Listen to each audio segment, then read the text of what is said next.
Assalamualaikum warahmatullahi wabarakatuh.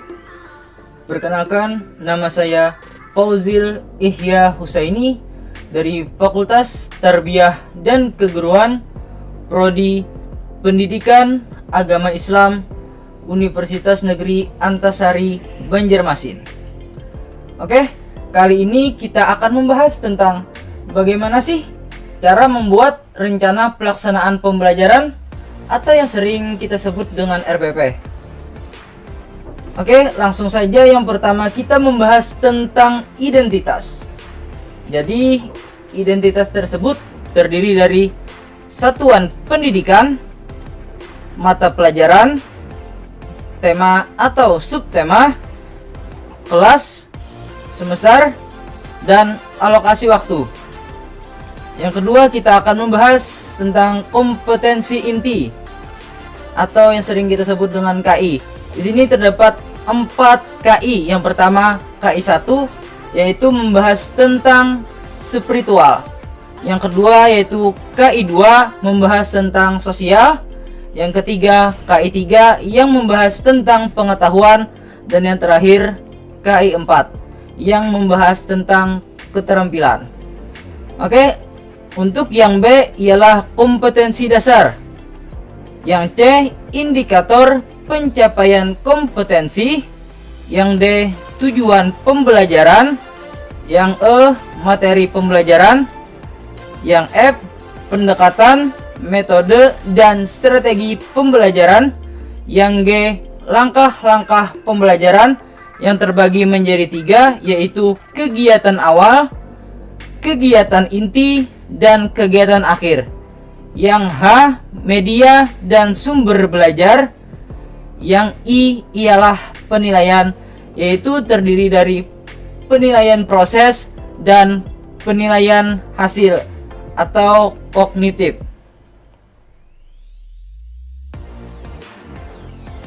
Yang pertama kita membahas tentang identitas, yaitu yang terdiri dengan satuan pendidikan, mata pelajaran, tema, subtema, kelas, semester, dan alokasi waktu.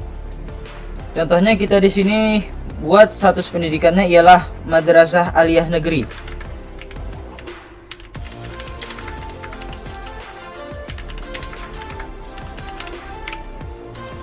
Untuk mata pelajarannya ialah fikih.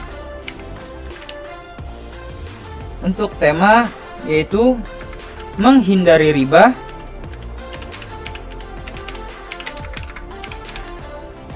Untuk kelas ialah kelas 10.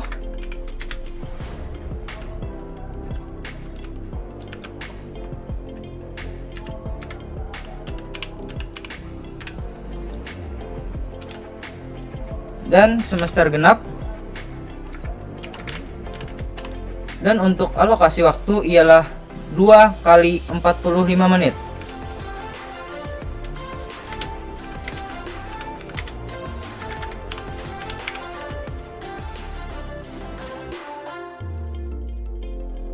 Berikutnya ialah kompetensi inti, yaitu yang pertama terdapat KI 1 yang membahas tentang spiritual, yaitu menghayati dan mengamalkan ajaran agama yang dianutnya.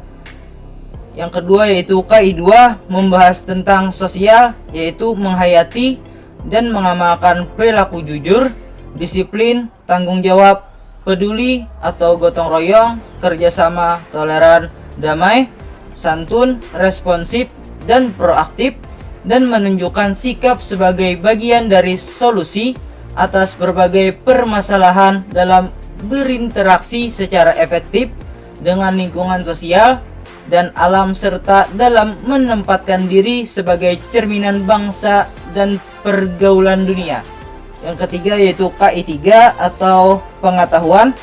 Di sini yaitu memahami, menerapkan, menganalisis pengetahuan faktual, konseptual, prosedural berdasarkan rasa ingin tahunya tentang ilmu pengetahuan, teknologi, seni, budaya, dan humaniora dengan wawasan kemanusiaan, kebangsaan, kenegaraan, dan peradaban terkait penyebab fenomena dan kejadian, serta menerapkan pengetahuan prosedural pada bidang kajian yang spesifik sesuai dengan bakat dan minatnya untuk memecahkan masalah. Dan yang terakhir KI4 yaitu membahas tentang keterampilan, yaitu mengolah, menalar, dan menyaji dalam ranah konkret dan ranah abstrak terkait dengan pengembangan dari yang dipelajarinya di sekolah secara mandiri, bertindak secara efektif dan kreatif, serta mampu menggunakan metode sesuai kaidah keilmuan.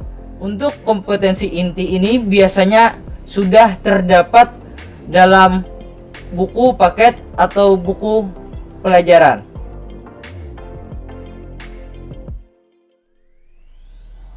Berikutnya ialah membahas tentang kompetensi dasar. Jadi kompetensi dasar ini yaitu penjabaran dari kompetensi inti. Jadi poin yang pertama ialah tentang spiritual, yaitu tentang meyakini larangan riba. Dan yang kedua tentang sikap sosial, yaitu membiasakan menghindari praktik riba. Dan yang ketiga tentang pengetahuan, yaitu menganalisis larangan riba. Dan yang keempat ialah keterampilan, yaitu membiasakan menghindari praktik riba. Kompetensi dasar juga biasanya terdapat di dalam buku pelajaran atau buku paket.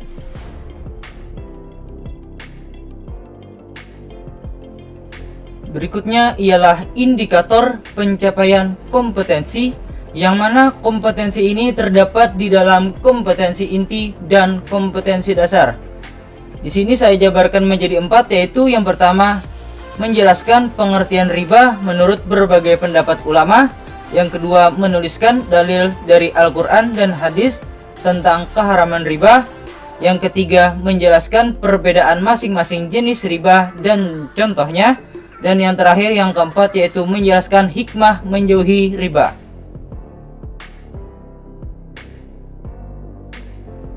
Berikutnya ialah tujuan pembelajaran. Tujuan pembelajaran ini ialah penjabaran dari indikator pencapaian kompetensi, yaitu poin pertama yaitu peserta didik mampu menjelaskan definisi tentang riba dengan baik. Yang kedua, peserta didik mampu menuliskan dalil dari Al-Quran dan hadis tentang keharaman riba dengan baik.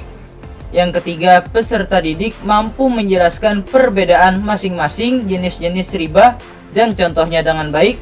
Dan yang keempat ialah peserta didik mampu menjelaskan hikmah menjauhi riba.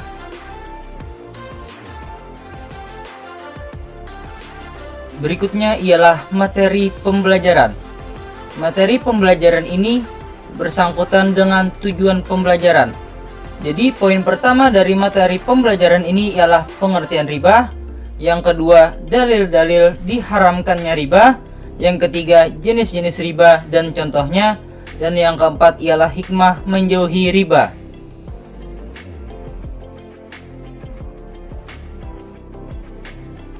Berikutnya ialah pendekatan, metode, dan strategi pembelajaran.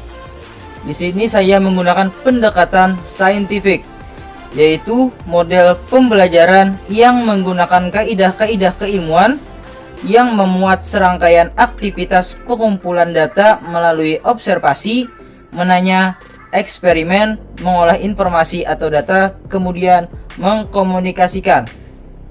Yang kedua, metode pembelajaran yaitu ceramah dan tanya jawab. Yang ketiga, strategi pembelajaran yaitu direct instruction, yaitu model pengajaran langsung.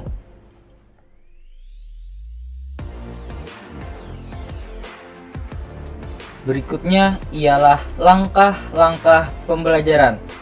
Yang pertama, kegiatan awal, yaitu sebuah langkah yang dilakukan oleh pendidik untuk memulai pembelajaran. Contohnya ialah yang pertama, membuka pembelajaran dengan salam dan membaca doa yang dipimpin oleh ketua kelas. Yang kedua, melakukan absensi terhadap peserta didik serta mengkondisikan kelas untuk melaksanakan proses pembelajaran. Yang ketiga, mempersiapkan media dan sarana yang digunakan dalam pembelajaran. Yang keempat, menyampaikan tujuan yang hendak dicapai dalam pembelajaran. Yang kelima, memberi motivasi dan wawasan praktik terkait dengan materi. Yang keenam, menjelaskan tahapan-tahapan yang akan dilakukan dalam proses pembelajaran. Dan yang terakhir, yang ketujuh, yaitu pendidik memberikan format penilaian untuk diisi sebelum pelajaran dimulai. Berikutnya ialah kegiatan inti, yaitu sebuah kegiatan yang utama dalam proses pembelajaran.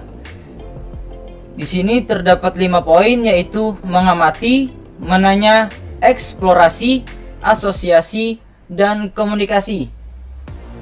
Untuk mengamati, contohnya ialah peserta didik mendengarkan sebuah penjelasan materi yang dijelaskan oleh guru tentang riba. Untuk menanya, contohnya ialah pendidik dan peserta didik mengadakan tanya jawab tentang riba. Berikutnya eksplorasi, contohnya ialah peserta didik mengerjakan soal yang diberikan oleh pendidik dengan menjawab secara jelas. Untuk asosiasi, contohnya ialah bersama pendidik, peserta didik mengkolerasikan hasil jawaban masing-masing peserta didik serta memperbaiki jawaban yang kurang tepat. Untuk komunikasi, contohnya ialah bersama pendidik, peserta didik mengambil kesimpulan dari materi yang sudah didiskusikan. Peserta didik membacakan hasil kesimpulan yang sudah dicatat dan pendidik memberikan penguatan. Yang terakhir yaitu kegiatan akhir. Contohnya ialah pendidik merangkum materi yang diajarkan, setelah itu memberi motivasi dan mengingatkan materi yang akan diajarkan minggu depan dan menutup pembelajaran dengan doa.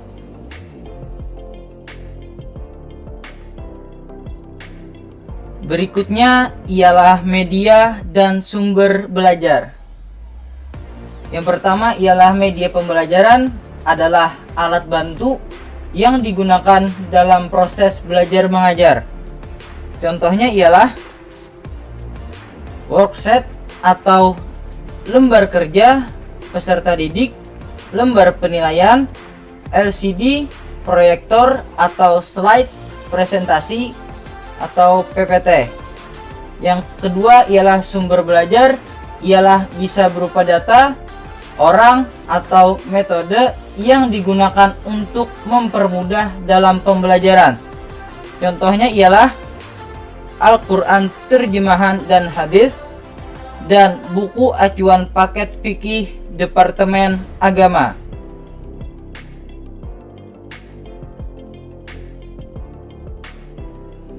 Berikutnya ialah penilaian. Yang pertama, penilaian proses. Penilaian proses adalah penilaian berdasarkan hasil pengamatan terhadap aktivitas peserta didik. Contohnya ialah menggunakan format pengamatan yang dilakukan dalam kegiatan pembelajaran sejak dari kegiatan awal sampai dengan kegiatan akhir. Yang kedua ialah penilaian hasil. Penilaian hasil ialah penilaian yang berkaitan dengan tujuan pembelajaran, yaitu terdiri dari soal-soal dan kunci jawaban. Contoh soal-soalnya ialah yang pertama, menjelaskan pengertian riba menurut bahasa dan istilah. Yang kedua, apa dalil Al-Quran yang menjelaskan tentang keharaman riba. Yang ketiga, jelaskan pengertian masing-masing riba dan contohnya. Dan yang keempat, apa saja hikmah setelah menjauhi riba. Berikutnya kunci jawaban, yaitu membahas tentang soal-soal sebelumnya. Untuk jawaban nomor 1, yaitu pengertian riba menurut bahasa dan istilah, jawabannya ialah ini.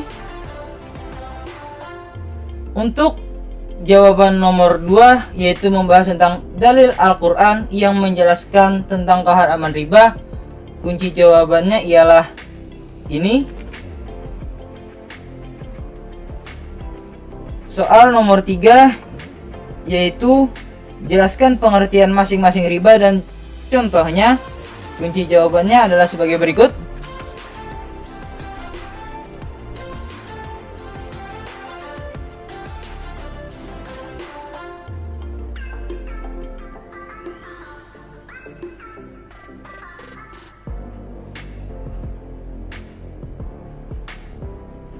Dan yang terakhir, soalnya ialah apa saja hikmah setelah menjauhi riba. Kunci jawabannya adalah sebagai berikut.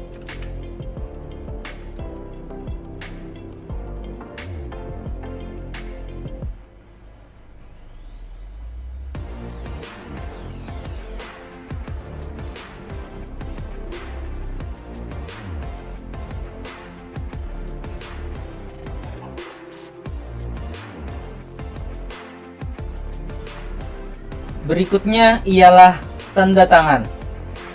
RPP ini dibuat di Banjarmasin pada tanggal 29 Desember 2022 dan kepala madrasahnya ialah Dr.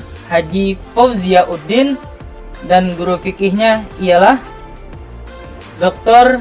Haji Fauzil Ihya Husaini. Begitu saja tutorial pembuatan rencana pelaksanaan pembelajaran atau yang sering kita sebut dengan RPP. Terima kasih, semoga bermanfaat. Wassalamualaikum warahmatullahi wabarakatuh.